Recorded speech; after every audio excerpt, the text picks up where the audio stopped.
and things like that. And that was more in the women's area. And so, so that's been different. That's been a unique season. That's one of the things Sean and I were saying about how when it comes to balancing family and ministry, so much of it is about what season you're in. And so there have been a lot of different ones. And now the ministry stuff that I do is more disconnected from the church ministry that Sean's involved in his role as a pastor. Yeah, it's interesting to think that you're both working in full-time capacity, and yet the dynamics of what those hours look like are probably very different. I'm sure you're between having people call you at all hours of the day or night and needing to be in response to that, and yet having deadlines and things that you have to get done, and balancing that with family dynamics and spending time together as your kids are away and heading off to college, and yet wanting to spend time together. So kind of speak into what are some of the learning curves for you guys as you went through those early years in your marriage? How did you guys learn to have balance? What was that process like?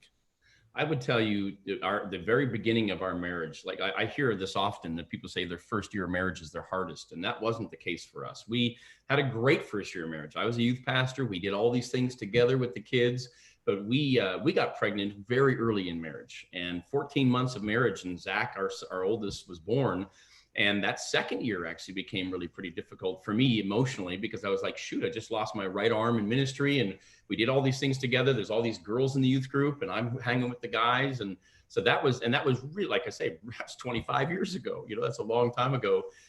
Then we had the fog, and Melissa can speak into this if she wants to, but I always jokingly tell young families, hey, when your kids can wipe, buckle, and dress themselves, that you come out of this fog, because there's so much physical work as a parent and discipline and all that comes with that. And I feel bad for young moms, because it is, and especially if they stay at home. And that was the traditional route that we took. And I was gone at times, and I would come back in and help when I could, and failed at that off and on for sure. And so it is kind of unique to be in the season of life we are now, where we feel freed up. We have a little bit more experience under our belts. And frankly, with Melissa, she has more deadlines than I do when it comes to writing different articles and magazine things, and her Bible studies and all that comes with that. And I think she feels probably, I'll speak for her for a moment, but I think it's probably, she feels a little bit less mom guilt because the kids aren't around, so she can get more work done. And I'm gone, 9 to 5 or longer. And so it's a little less tenuous. I can think of a time when the kids, we risked doing a 360 evaluation one time. We read a book together, and we had our kids do this 360 evaluation on our parenting. And one of the things that came out was, you spend too much time on your laptop, right? To both of us. And we're like, oh, we feel guilty. It was like on a scale of 1 to 5 for each kid to sit down and say, if I really needed dad, but he was really busy at work, on a scale of 1 to 5, how available would he be to me? So that we could get kind of from their perspective, how they viewed, how committed we were to them, and then to be able to address some of those things. But I was just going to say that when you talk about the learning curve, I think for us, the biggest one was just the first child entering in, because, when you're dating, or even in your early stages of marriage, depending on how long you're married before you have children, it's you and me against the world, and you have all the time in the world to help each other. Maybe you have a job or different things, but there's not, your singular focus is on each other and on ministry. But then when this little very needy human enters the scene and you're needing to be prepared, and I think this is particularly challenging for moms, because that baby becomes the center of your universe. And I know for us, it was a very rude interruption to a very pretty good pattern and rhythm. And all of a sudden, my focus is probably over focused on this little new human life. And we're trying to figure out how to navigate this at home, and then to say, what does this look like for our family and ministry together? And that only as you add more children. I mean, we went from 1 to 3. We found out we were having twins 10 days before we had them. So that was quite a shock for us. But I remember when we found out we're having twins, I was kind of freaking out, because we had kind of weathered our son was 3.5 at that time. And it was a huge adjustment for us to learn to communicate, to learn to set boundaries with ministry, for me to not be so focused on the child that I lost sight of marriage and ministry. And I feel like we, in those 3.5 years, had come so far. And then to find out we were having twins, I was like, oh no, it's going to happen again. And so we really did try to communicate a lot better about how Sean could help and what kind of expectations we could have. And I think it really went so much better than the even because even though it being two babies, it still wasn't as bad as just the one, because we were a little bit more prepared and a little bit more seasoned and knew what to expect. And I think that's part of the learning curve, is just, you can read all the books and talk all the day long about it, but all of a sudden, I don't know what it was like for you, Eric, when first baby came home, but people say, what's the hardest, 1 to 2, 2 to 3? And I'm like, well, we went 1 to 3, but I would still say 0 to 1 is the biggest adjustment you make in family ministry. Yeah. 10 days. Oh my goodness. Yeah. That would be the fact that you were mildly freaking out. I think we would be breathing into it. We have things that run in our family. So, identicals aren't hereditary. So it was a shock. It was a shock. Wow. Wow. Yeah, I think it's, for me, I look at it where my wife and I met 10 years into my being in full-time ministry. So I already had developed patterns and routines and bad habits of, lack of discipline, because I was single and doing youth ministry at the time. Like totally, there were no boundaries. There was no balance. There was no need for any of that. And so, then getting married, our first year of marriage actually was, I think, similar to you guys, very good. We just enjoyed getting to be with each other and spend time together, and we could go wherever we wanted and do whatever we wanted. And then it was like, once we had our son, it was like those glaring weaknesses became magnified for sure. So yeah, I think when you add kids into the mix, it definitely can add a layer of complication. But Melissa, I loved what you just said of needing to communicate. That I think is so imperative. And sometimes when the transition gets fast and furious and your life is still flying 100 miles an hour and you feel the needs of the people that you're doing ministry with as well, it often can feel like your own personal needs or your family needs get backburnered. Would you guys say that's accurate?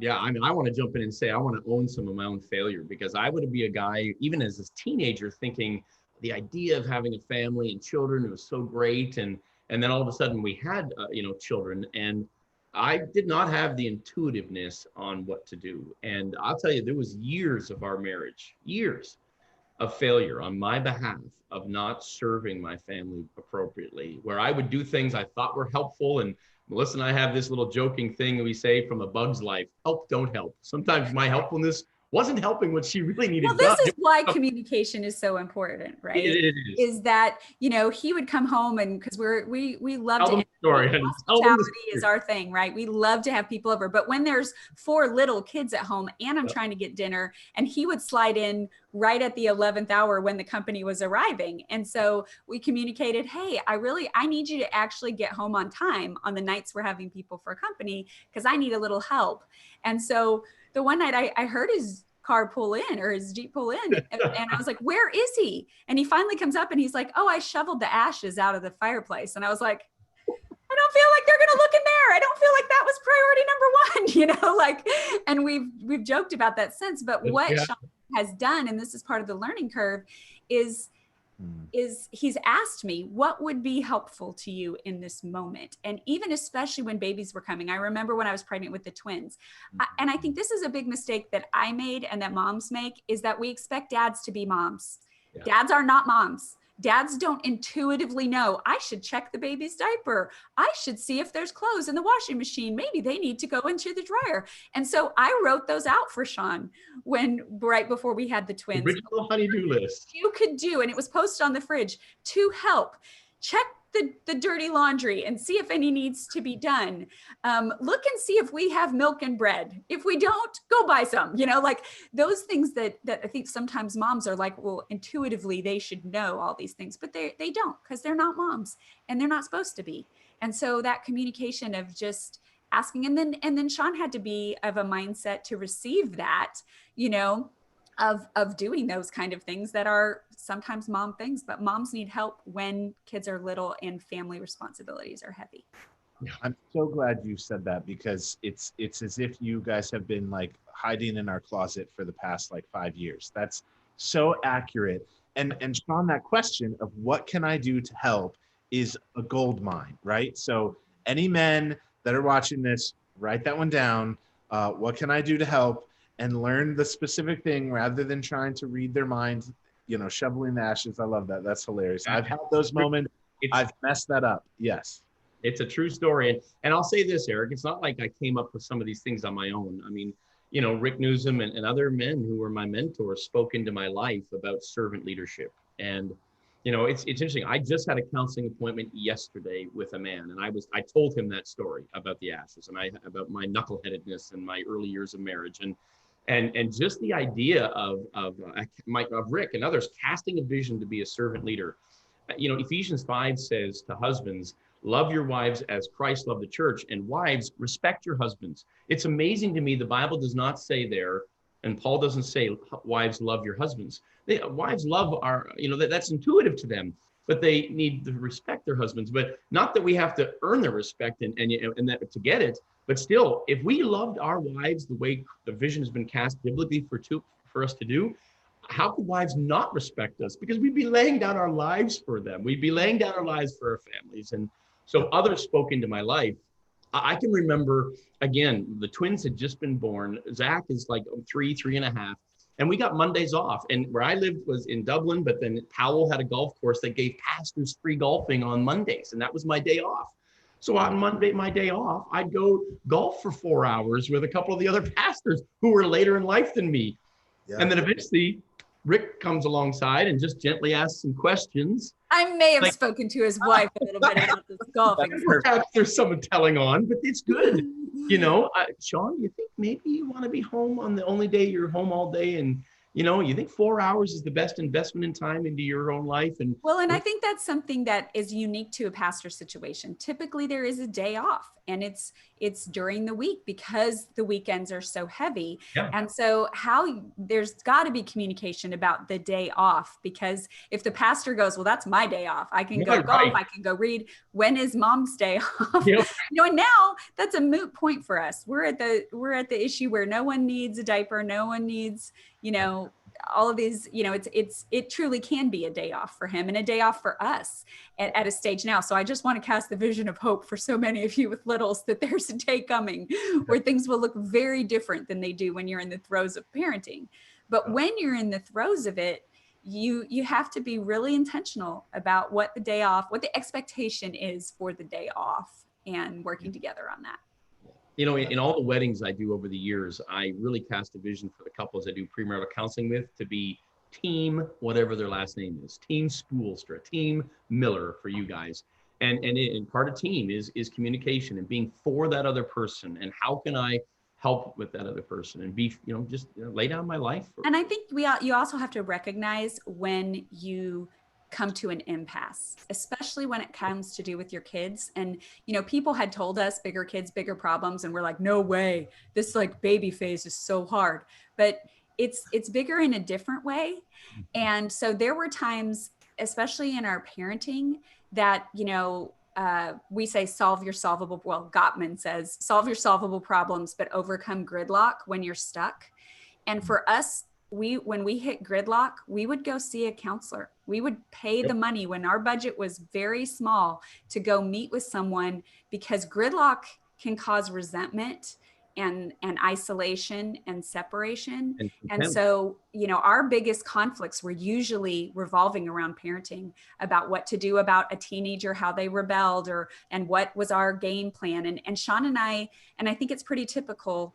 Usually there's one parent, and it's not always a certain gender, that leans toward law, and another parent that leans toward grace. And that's a great thing, because then there'll be some balance that will come. But when you have a parent that leans toward law and one that leans toward grace, and you're trying to parent kids and there's no real manual, you're trying to apply scripture and you're reading parenting books, but your situations are unique. So I would just say, I think one of the best things we did looking back, and probably could have even done more, is when we got to gridlock, going and getting help to talk through and work through with the third party. That book is called 7 Principles to Making Marriage Work. Is that right, honey? By John Gottman. By John That's a Gottman. good one. And he's the one who says about the solvable problems in gridlock. Yep. That's awesome. Yeah.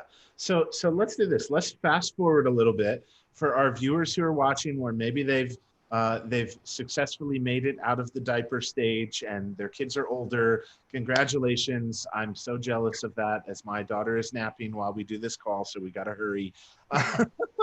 I think it's the share some of the, if you're willing, some of the struggles now where you're approaching empty nest, the kids are out of the house. What does balance look like now? And are there still struggles, or is it just, hey, everything is amazing?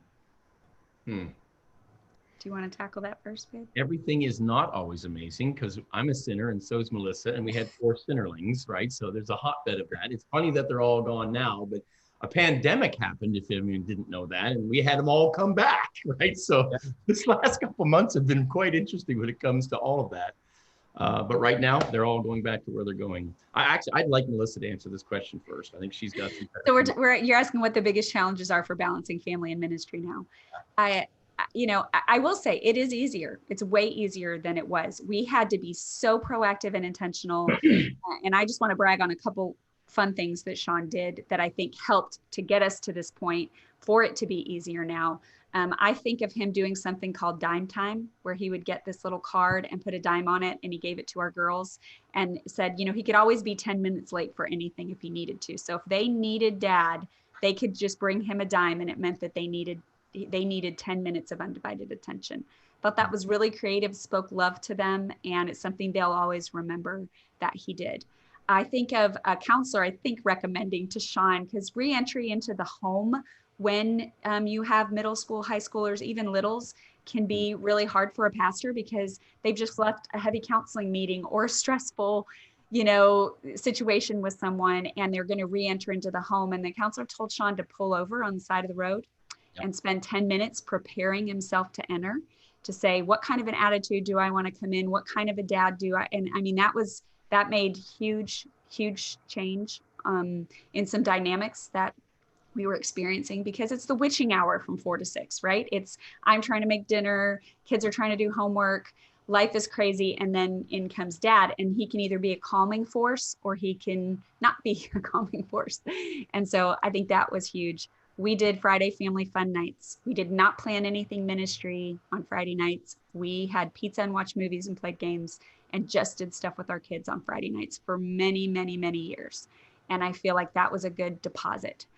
The other thing I was going to say was media-free Sundays. That's been such a challenge in parenting, is tackling the media. And we have not done it perfectly. We've made so many mistakes. I look back and it just was changing as we were going.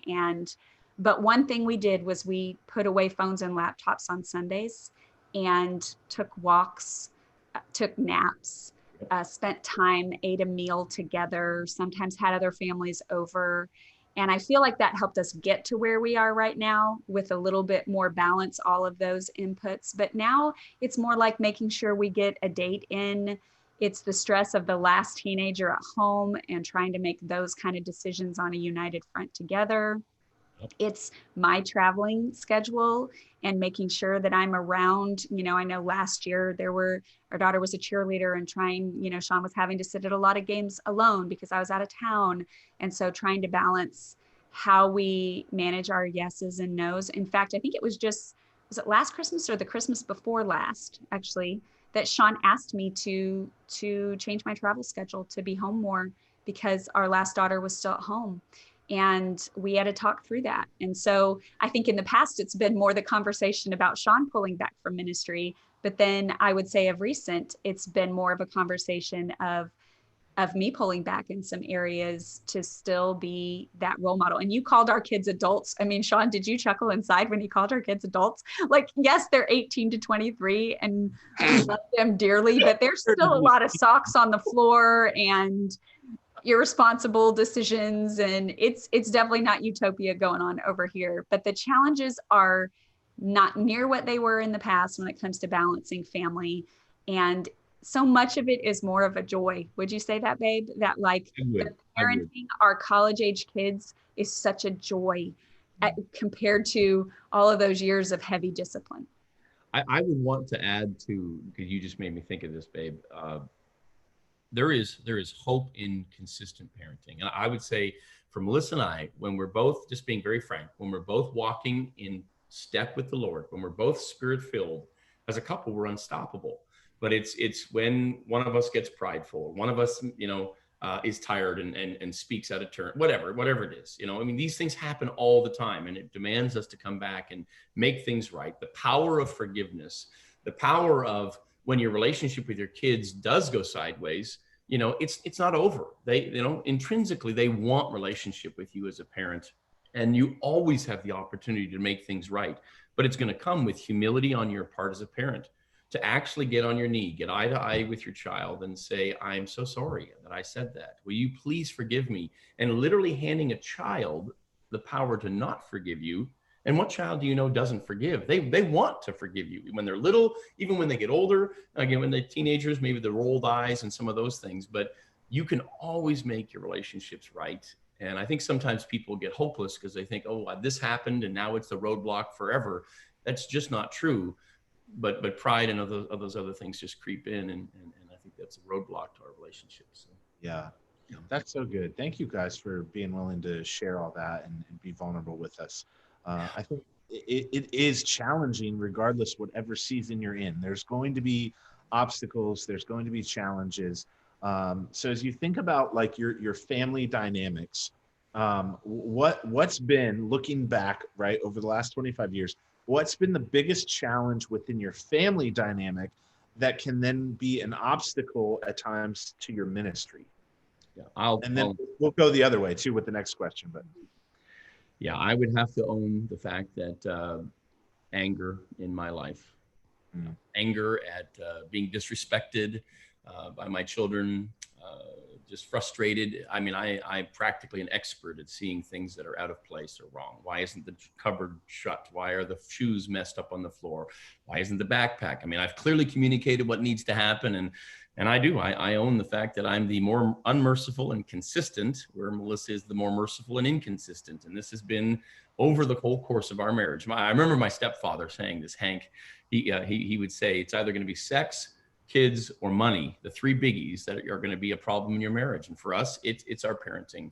It's me thinking I know what's right, regardless of Melissa's thoughts or emotions, or us agreeing on something and then me circumventing that a little bit, or I feel like an exception has come up or whatever. And I feel like now we're in a space where we're so much more in tune, because it's forced our communication. But I would say early on, we go back to the intrinsic, not remembering how to change, thinking of changing diapers and those things, but it also rolled into just parenting skills, period, and how to discipline. Well, and anger isn't always just spewing, right? There's stuffers, spewers, and leakers. I mean, anger is a problem for everyone, whether they ever raise their voice or not. And I think it is very hard to teach, to mentor, to do anything ministry with unresolved anger.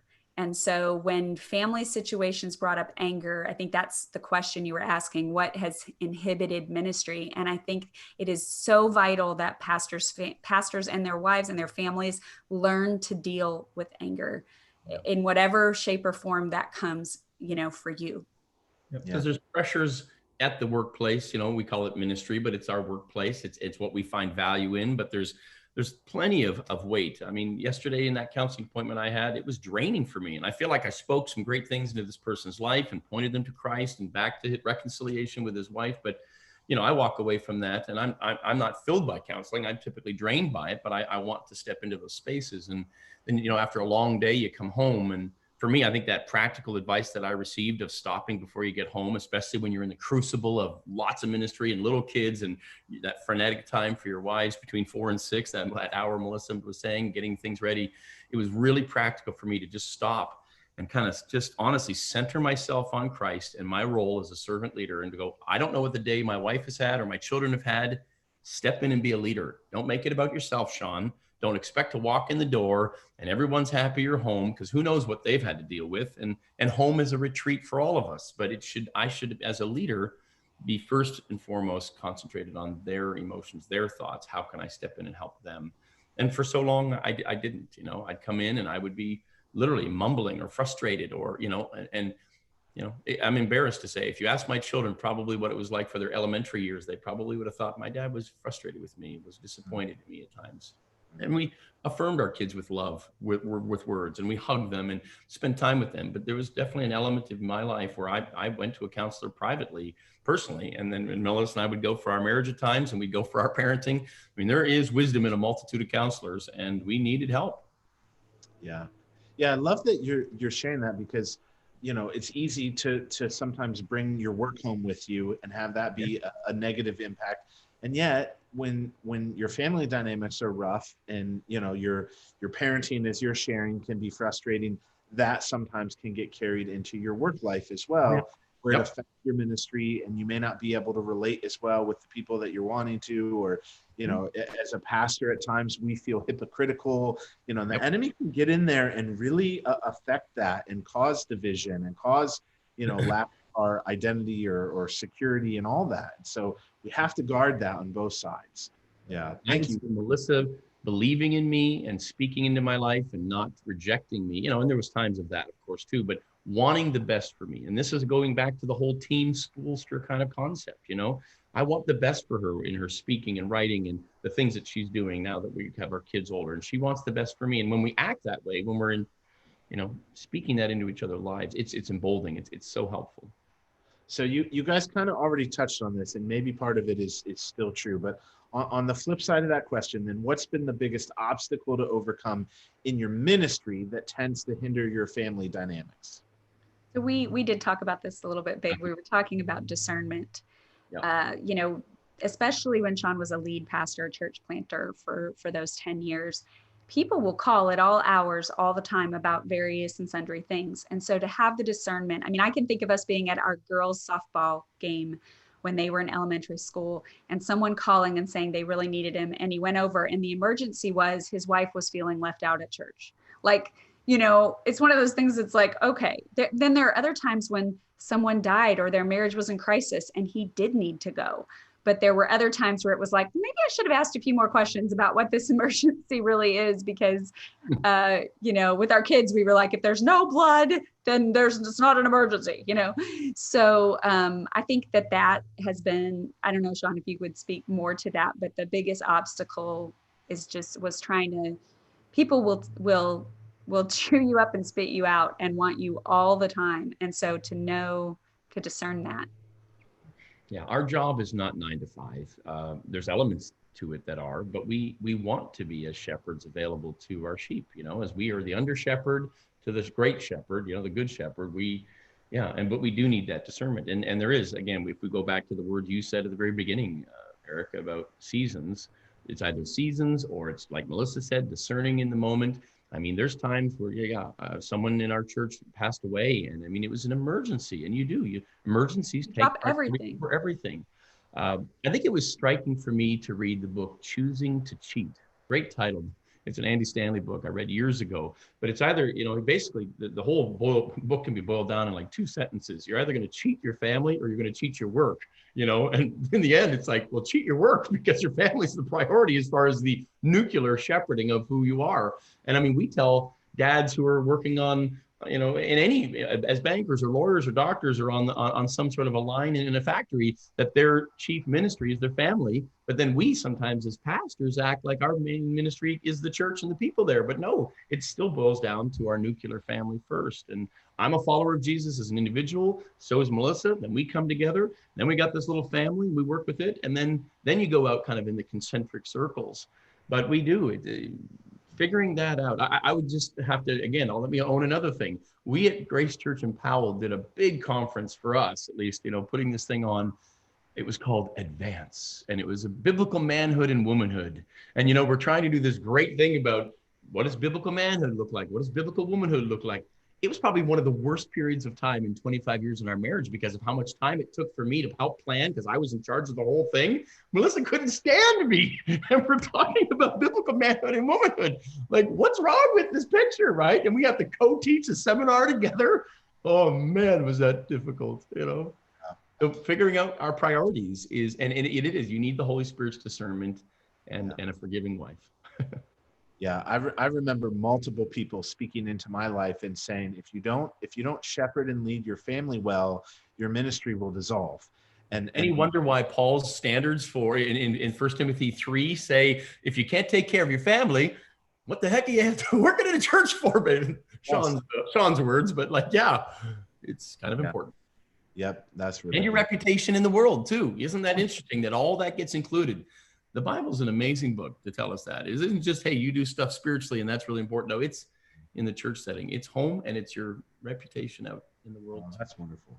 So you guys really kind of already answered another one of my questions, which was, what are some things that you've done to implement or that you've implemented to better help that balance family and ministry? And so I love the things that you shared of, well, on this day of the week, we're going to have dinner together on Fridays, we're going to have family time, and on Sunday. Anything else that maybe you'd add to that as you're thinking that through, or maybe something you'd recommend that, for a young family or somebody in ministry just to guard and protect that time?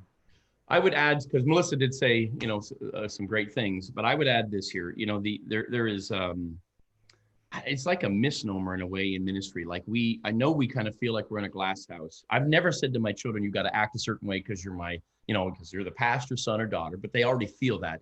Mm-hmm. But then there's this idea. We went to a conference years ago and a pastor cast the vision and someone asked him a question just like you just did. And in a huge room, he said, I look back now, and he was as old as I am or older, saying, I wish I had been a little bit more extravagant with my family. I think we feel like as pastors, we have to, I don't know, either have the worst car. Scarcity mentality of we can't go out to eat, or we have to stick so strictly to the budget. And he definitely wasn't saying blow your budget out. He was just talking about your posture towards your family. So how can you bless your family? So I would say there is something very special about guarding your time on a vacation, actually having a vacation as a family.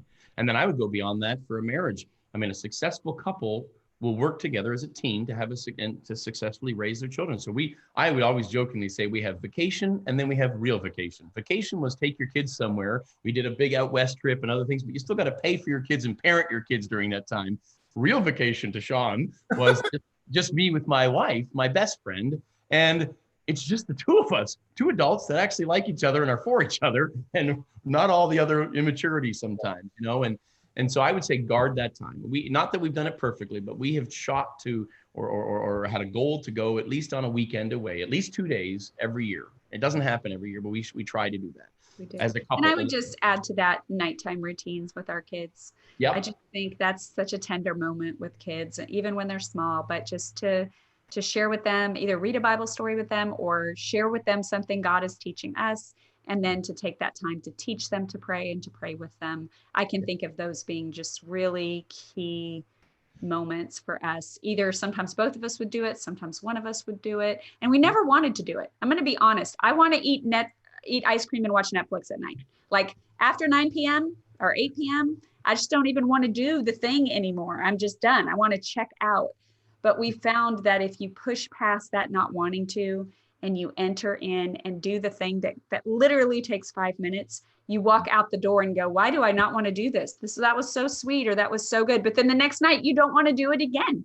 Like there is something that is this discipline of that nighttime routine with kids that I look back on and am so grateful that we pressed hard in on that. I'd also want to add that to cast hope for parents who are in the fray and the throes of all that busyness, because, this may not be everyone's story, but we had particularly difficulty with our twins. That rocked our world as parents for many reasons, and then we had a fourth child after that, right? 2 in diapers, and then our fourth child comes along. We had 3 in diapers. It was a crazy time. Lots of discipline, lots of training, going back to the same thing over and over again. But I would just say this, our twins went to college. One's at Moody Bible Institute, our alma mater. One goes to the University of Cincinnati. And independently, the two of them called me at one point, and maybe they spoke to Melissa too, but they thanked me for things that we had done. I think they went to college, and either their roommates or people that they had been hanging around as friends had such wrecked home lives, because statistically most, it's 50% or more the divorce rate and difficulties. And they literally recognized, I thought it would be like 5 or 10 years down the line, but it was their first semester freshman year that they saw other families. And basically you can't help but compare what your experience was with other people's that you hear. And they really affirmed our parenting. Not that we were perfect. And that really made me feel good, because I feel like I've had a throw of mistakes and failures along the way, with some successes too. But so I'm just saying, there is hope. Your kids will grow up and they'll look back and they'll remember a dime for daddy's time, or making pancakes on Saturday morning, or the family Friday fun nights, or the trip that you took here and there. I mean, you only have so much time to lock in memories and spiritual rhythms in your kids' lives, and then they get to choose themselves. I mean, we raise them to send them. We don't raise them to keep them. Yeah. So, and parenting doesn't end. I mean, they're growing up into adults, but parenting doesn't end. We actually, Melissa, I love her statement. We go from authority to advisor. And I love being an advisor so much more than being an authority. And mentally for me, that's really helpful, because we have one at home that's turning 18 in like a week and a half. And while she's still under our roof, she's under our authority, but she has 3 siblings ahead of her, and she's dying to be in their stage of life, but she's not yet. And this is where we are continuing to be the authority in her life until we send her off. Good. Yeah, that's very good. I love Sean, you have vacation and then you have real vacation. I'm dying for a real vacation. I'm gonna say it to my wife. That's good. And get friends to help babysit for you, or family. Her family was in Texas. Mine was in Canada. I mean, in 25 years, I think my mom came one weekend to watch our kids. I think her maybe mom came twice. That's where the pastor perks come in. Come on. There's so many amazing people that surrounded our family and became like family to us. True. Yeah. And we would reciprocate. We had friends that had 4 kids. Their kids would stay at our house and they'd go on a vacation, and vice versa. And, we're almost at the stage. I mean, Melissa and I can taste it in the sense of when Rachel goes off to school next fall, we can go on a vacation and nobody's at our house that we got to worry about that's doing something they shouldn't be doing or whatever. I mean, that's so tangible right now for us. I love it. So as we kind of wind down here, well, give us like, our viewers, what's one piece of advice that you wish somebody had told you guys before you got married, or maybe they did tell you before you got married that was so helpful and you used and implemented in keeping priorities straight and figuring out, what balancing ministry and family looks like? It's a tough one. Well, I feel like I've already said a couple of those things. I mean, there's nothing like the power of forgiveness. You're going to offend each other. You're going to have conflict. A conflict-free marriage, I don't understand. When I hear people who've been together for 10 years and they say they've never had an argument, I go, I don't know how that's possible. You must just both give up or retreat all the time. There's going to be conflict. It is germane to humanity. And so the power of forgiveness and humility. I would just say, looking back for me, what I wish I'd maybe known early on is just how different people really are. I feel like in this, that it's so easy to get in a win-lose situation, or to think my way's right and their way's wrong. And I do think this generation is so much more self-aware. They know their Enneagram number, they know where they're at on the Myers-Briggs, they know their tendencies. And I wish I would have understood better earlier on, not wrong, just different. Because I think Sean and I are both very strong personalities, and we were raised very differently. And we, just tended to dig in a lot, and there was way too much win-lose in the beginning. And I feel like we've learned over 2 decades how to get to win-win and to support each other and recognize, oh, that's not wrong. He just really is a 7. Everything just really has to be fun, And I think Sean's had to understand some of my drive as a 3, of a need to produce. And like, it's just the way God uniquely made me. And I can appreciate now so much Sean's wonder. He has so much wonder and he's so much fun. But I was always trying to make him driven like me, because that's how I thought people should be. So I just wish that I'd understood more just how different people are and to appreciate those differences as opposed to let them divide you, because they can. Yeah, that's really good. Imagine if you were both sevens. my wife and No I. bills would ever be paid. Yeah, we'd have a lot of fun. It's funny because Bethany and I actually are both sevens, and yet it plays out in very different ways. So it is kind of fun at times, but there with that comes very challenging moments too. So yeah, I love that. It's not, one is not right and the other is not wrong. It's just different. That's such a good phrase. Yeah. So maybe as we wind up, I'll give you this one last question. I think for the viewers who are watching, that maybe they are in that season of frustration. They're discouraged. They feel like they're losing this battle of balancing ministry and family. They're burnout in one area or the other. Their ministry is neglected. Maybe their family's neglected. What encouragement would you give them of where to start or something to do to help kind of just break that cycle? Mm-hmm. Two things come to mind for me. The first is to not neglect your own personal time with God. It's such a basic thing, but just Melissa talks about my wonder, and I'm like, yeah, I love to walk outside. I loved going to the zoo when we had a membership and going, God, you are so creative. You're so amazing. And having a living, breathing, personal, one-on-one relationship with God. I mean, as pastors, we pour our lives out for other people, but if we're not filling ourselves, how can we, it's like you can't give what you don't have, in a sense. We can fake it for a long time, it seems. And then we burn out and get frustrated, or, I can't stand these people. It's us versus them. What a terrible attitude to have. And I've seen people with that attitude in ministry. So you're not neglecting that is just huge. Yeah. And I think I would just say, just to keep talking. I think the biggest danger is that you just withdraw and give up and let resentment form and bitterness come. So to just keep talking, keep being honest, like really honest about how things are and about how you're doing, and then seeking help when you need it. I know we've talked about that, but we've done it a lot. And sometimes that was professional help that we paid for. And sometimes that was just really good mentors who were down the road from us. And sometimes it was just us independently reaching out, and sometimes us reaching out as a couple. And that means that you have to expose yourself. Like I remember when Sean was on staff at Grace Powell, and he's like, I'm going to go talk to Rick. And I'm like, are you sure you want to tell Rick all this? You might get fired, and he was like, no, I'm willing to expose this. Like, I'm willing to put it out there. And that was sometimes hard for me to say, oh, he's right. We are really struggling. And it's okay if the world knows that we don't have it all together and that we need help too. Yeah. I mean, we're meant to live in community, Eric, and I don't know why pastors maybe don't. I mean, I've heard pastors say, I don't have any friends, or I can't let people in to my real thoughts. And I think, whether it's like your own small group or grace group or whatever you call that is healthy as you lead them or in them. I found it really healthy to spend time with with other evangelical pastors in whatever community I was in, to be able to say, hey, here's people that do what I do.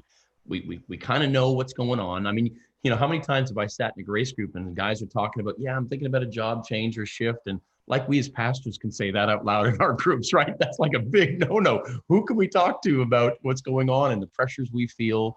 So finding literally a friend. I mean, your spouse is it, but Melissa can't meet all my needs and I can't meet all of hers. I need a guy who I can look up to, and having a mentor, but being one and having friends. I mean, this whole our whole Christian life is meant to be relationships, first with the Lord and then truly with people, and being real. Yeah, that's so important. I think that's huge. So thank you guys. I appreciate your honesty, your vulnerability, your authenticity in all of this. So I'm sure that somebody will be encouraged by this. Would you guys just be willing to close our time in prayer and pray for our viewers and whatever God leads you in and brings to your hearts? Yeah, sure. I'm glad to do that. God, I appreciate this time just to be able to share a little bit about what's Melissa and I's life has been like. Lord, it's not a life that's been separated from you. You've been deeply involved. And Lord, we're grateful for how you've spoken into our lives, Lord, from your word, from the circumstances we found ourselves in, from outside help from counselors, from friends, from mentors. And Lord, I do pray for those who have watched this today, that they might find some areas of being able to relate, but also, Lord, that your Spirit would work in their lives as you see fit. Lord, I pray for the men that are listening, that they would truly take the challenge of being servant leaders in their homes, or that they would, as what resonates for us as men so often, this idea of legacy and what are we leaving to the next generation and how important that is.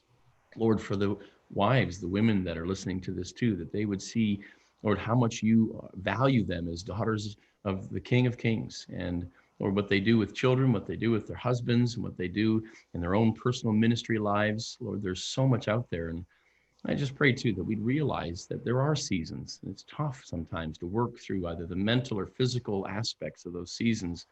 But Lord, that we be encouraged that seasons come and then they eventually go, and then a new season begins. And Lord, as we've said already over and over, the idea of just being a team as a couple, especially, and there may be singles watching this too, and then the wonderful freedoms they have, Lord, to be able to make your kingdom mindset priority in their lives. But Lord, for husbands and wives, as they have mixed priorities, Lord, that they would continue to be a team to bring you glory in their home life, in their ministry life, and as they live in this culture.